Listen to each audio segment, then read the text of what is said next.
What is up, ladies and gentlemen, YouTube? That's right. I'm Chris Smith. Today I'm going to be talking about Vinyl, the series premiere. So let's get this thing started. Stay to the end. I hope you actually subscribe to the channel if you actually enjoy my review. And let me know what you actually thought of Vinyl. Okay, so basically, here's the thing about this thing. The basic plot is pretty much about the guy named Ricky Finestra. He kind of runs his record label thing. He's kind of the president, but his company is actually being sold. And therefore, it's kind of having a hard time. He's trying to find the essence of rock and roll. And that's kind of the full point of the show. And also add on the thing is that it takes place in 1970s in New York. And that's the basic thing. Now, what works in Vinyl is pretty much that it's authentic, right? It feels very true to the time, feels very true to 1970 New York. And New York itself is pretty much a character, and that really works well. Now, when they're doing drugs and ecstasy, it feels almost like a bad hangover or very good hangover because you experienced one hell of a night. That's kind of what Vinyl feels like. It feels like one hell of a night that you don't want to really forget. Now, also some things that really work well in here is the fact that the cast is really fantastic. From Bobby Cannavale with Justice Bobby's best performance ever. He's that type of guy that is a good actor, right?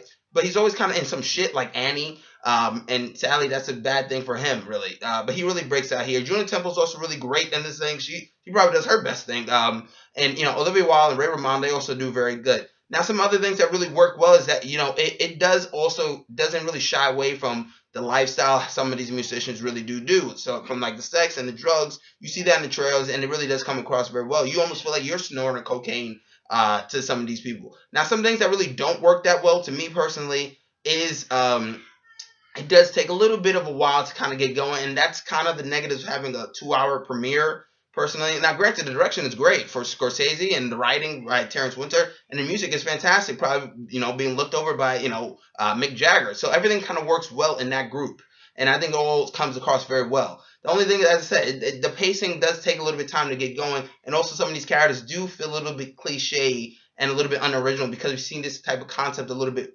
a couple of times really. So therefore, it doesn't feel that original. Now, granted, this is a TV show, and since it's not a movie, you get to explore these characters more. So as long as the characters grow, that's a great thing, and that's awesome. So I really have no problem with it. But yeah, look, I think this show does a good job, and it's almost like a study of rock and roll culture almost, and it kind of touches upon how what rock and roll really was, and you almost kind of be like, damn, look how much rock and roll has changed now. But it was like a phenom back then, a big culture. The musicians were dedicated to their craft, and I like seeing that. There's a couple of cameos from like some younger musicians. I thought that was kind of cool. Mick Jagger's son pretty much is great in this thing. Also, look, everybody kind of is game to play, and that's great. It's a dark comedy. Scorsese's got his fingers on it. Terrence Winter does a fantastic job writing.